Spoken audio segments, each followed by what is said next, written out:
Parce que le pétrole, il faut arrêter, il faut passer à d'autres choses. Le pétrole, non. Ben parce que de plus en plus, moi, je trouve qu'on fait des efforts pour... on fait des efforts pour être carboneux, puis là, on est en train de tout mettre ça dehors à cause de M. Trump. Dans ma tête, là, je ne suis pas nécessairement pro-énergie fossile, mais je connais pas assez de projets pour me prononcer sur le sujet. Alors, moi, je suis pour le boycott des États-Unis à ce moment-ci, c'est certain. C'est certain. On priorise l'Alberta? Oui, puis qu'est-ce que vous voulez? L'essence pour nos voitures, on en a besoin. We don't need them for anything. We don't need them for energy. We have more energy than they do. We don't need them for energy. Quebec continues to rely heavily on oil and gas, choosing to import nearly 50% of its oil from the United States, while blocking projects like Energy East and GNL Quebec. These pipelines would have provided access to more affordable, secure Canadian resources, reducing dependency on the US. The rejection of Energy East in 2017 was a missed opportunity. This pipeline would have strengthened our energy autonomy and supported thousands of jobs.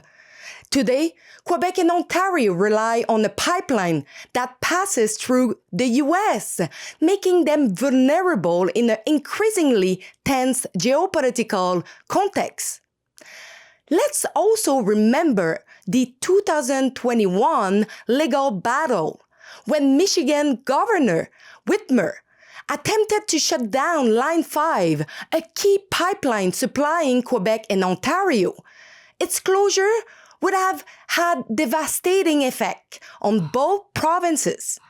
Instead of being a key player in the North American energy market, Quebec is depriving itself of an opportunity for prosperity under the pretext of social acceptability dictated by a noisy minority. It's time to discuss with Quebec residents whether they prefer Canadian energy security or to continue depending on uncertain systems.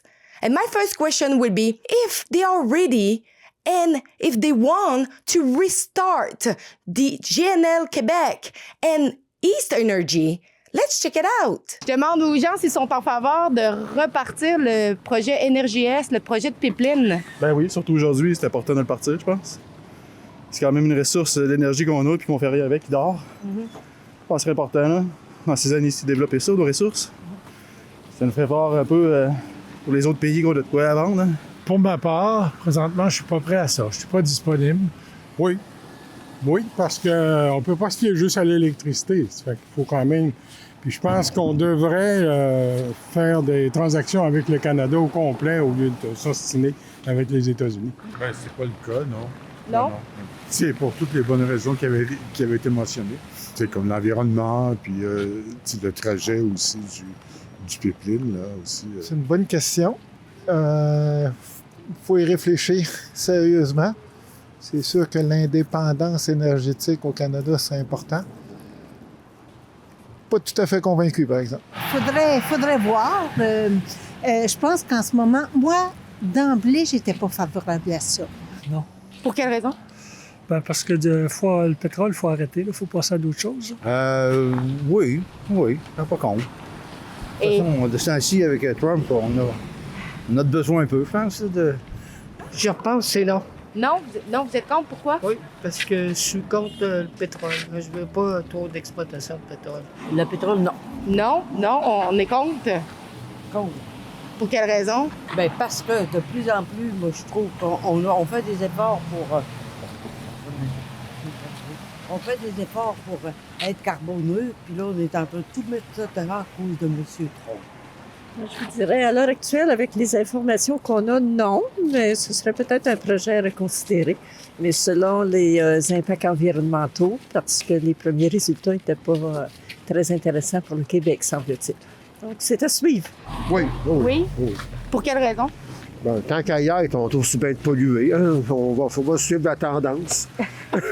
La tendance devrait être toujours de diminuer les exploitations de gaz et de pétrole.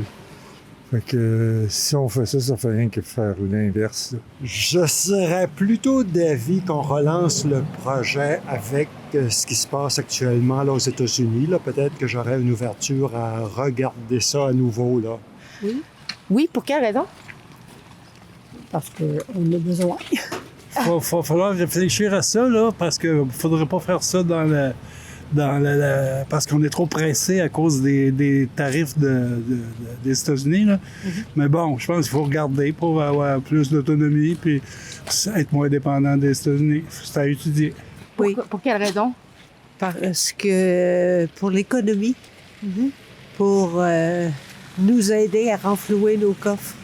Dans ma tête, là, je ne suis pas nécessairement pro-énergie fossile, mais je connais pas assez de projets pour me prononcer sur le sujet. Mr. Legault, how come you don't agree with Premier Smith's idea to build new oil and gas pipeline to diversify our export market so we are not only trading with America, given Trump's tariff threat? So she said that it would make Canada stronger. Do you believe that too? I just answered this question. It's the same thing. We talk about EnergyS or GNL. I think that we need to have social acceptability. And if Daniel Smith or whoever table projects, we'll look at them, but we need to have social acceptability. Qu'est-ce que vous pensez de M. Legault lorsqu'il dit qu'il n'y a pas vraiment de projet pour le futur parce qu'il n'y a pas d'acceptabilité sociale? M. Legault, il n'y a pas de projet, il n'y a pas d'idée dans sa tête. M. Legault, je pense qu'il est à court un peu d'idées dans son mandat électoral. Là. Il est un petit peu dépassé par les événements, je pense, M. Legault. Ou il est très, très mal conseillé. Je pense que M. Legault, il en a reperdu. Ça a été un bon ministre, il a bien roulé, mais là, je pense que c'est le temps qu'il pense à prendre sa retraite. Les gens ont besoin de travailler, puis il ne faut pas être esclave des États-Unis.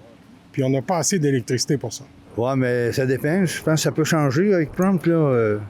Il y a bien des choses qui changent. Je pense qu'il y a des affaires qu'on était contre, puis peut-être on va être pour parce qu'on va pouvoir être plus indépendant. Non, j'ai plus confiance à M. Legault que c'est pour le bien de la population, toujours, tout ce qu'il propose. Non.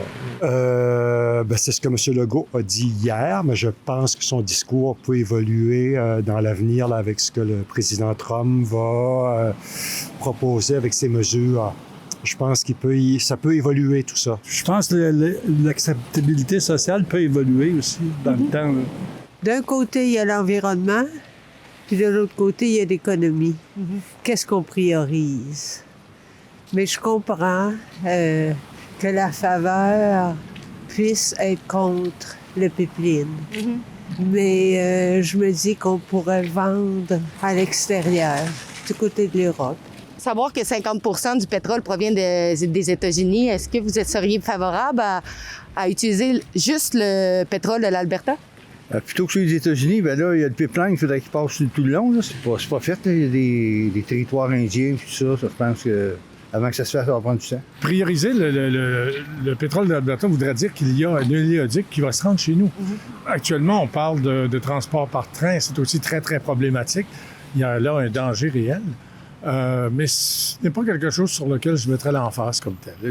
Un jour, il va falloir qu'on se débarrasse un petit peu des hydrocarbures, qu'on veuille ou non. C'est parce que le problème, il vient pas des États-Unis, le pétrole. Il part de l'Alberta, il s'en va en raffinerie aux États-Unis, puis il revient. Fait qu'on le paye trop cher pour rien si on faisait nos raffineries ici, en Alberta, puis on le prenait ici. Tant qu'à en avoir, on se met de prendre nos propres affaires. Si on n'a pas tout sur le tout, les infrastructures, les installations ici même, on est aussi de le garder pour nous, de l'utiliser. Si on a un excédent, on peut le vendre, comme l'électricité peut-être. Oui, ça, je ne sais pas dans quelle mesure nos raffineries peuvent le prendre. Et nos raffineries, elles sont capables de prendre le pétrole canadien. Ça, c'est difficile à dire. Je peux difficilement vous répondre en ce moment. Oui, je suis des personnes qui vont exclure les produits américains. C'est au niveau des distilleries, peut-être qu'on aurait augmenté un peu les distilleries. Qu'est-ce qu'on a au Canada, peut-être d'ici au Canada. On a juste 15, je pense, distilleries au Canada. Quand aux États-Unis, tu en as quasiment 200. Alors, moi, je suis pour le boycott des États-Unis à ce moment-ci, c'est certain. C'est certain. On priorise l'Alberta? Oui. Puis, qu'est-ce que vous voulez? L'essence pour nos voitures, on en a besoin. On ne peut pas passer à l'électrique tout de suite. Ça va se faire progressivement. Est-ce que vous êtes au courant que le seul pipeline qui nous alimente, le Québec et l'Ontario, passe par les États-Unis? Oui, absolument. Est-ce que ça change un peu votre vision lorsqu'on sait qu'on peut être vulnérable à une coupure?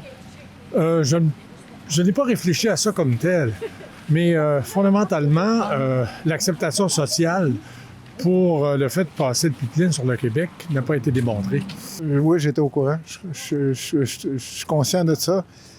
Mais quand même, toute la balance au niveau environnemental et tout ça, lorsqu'il y a des fuites, il faut prendre le temps d'y réfléchir comme il faut en tant que collectivité. Je sais ça. Est-ce que ça change un peu votre idée? En fait, c'est que tout est à revoir en ce moment. Avec l'attitude de Donald Trump et de ses oligarques, là, tout est à revoir. Puis on ne sait jamais ce qui nous prend au bout du nez. Alors, c'est certain qu'il faudrait peut-être que ce pipeline-là passe davantage au Canada, qu'on évite le détour par les États-Unis, là. Mais tout est à revoir. Faut regarder notre stratégie économique, énergétique. Faut tout revoir en ce moment. On peut plus leur faire confiance. Non, je le savais pas. Est-ce que ça change un peu votre réflexion, non? Oui, j'ai cru entendre ça là, aux nouvelles, justement, oui. Qu'est-ce que vous pensez de ça? Ben, je pense qu'on devrait essayer d'être moins dépendant des États-Unis et de regarder ça là, de plus près, là, tout ça. Oui, effectivement, là, ça fait partie des considérations à avoir, mais il y a beaucoup de préoccupations environnementales aussi au Québec. On n'a pas le choix, là, une fois que c'est fait, puis c'est comme ça que ça fonctionne. Effectivement, c'était une décision dont je ne me souviens pas d'avoir entendu parler depuis très longtemps. Celui qui devait traverser 52 rivières, là, c'est ça, il n'y avait pas de consentement de la population. Ben, je pense peut-être qu'il serait le temps de le faire passer par le Canada. C'est sûr qu'il y a toujours des enjeux de souveraineté, puis de protéger nos ressources, être indépendant, mais en même temps, dans un monde où tous les pays font du commerce entre eux, fait que c'est toujours un risque aussi. Mais comme je te dis, je pourrais pas me prononcer sur le projet. We are in the middle of a crisis, and what Justin Trudeau is doing, not only prorogue the parliament, but now we are in the middle of a leadership race. It's not what the Canadian want. The Canadian want an election now. So I invite you to sign our petition at calltheelection.ca. It's calltheelection.ca. Sign it, share it, and make sure we are putting so much pressure that you, Canadian, are being heard.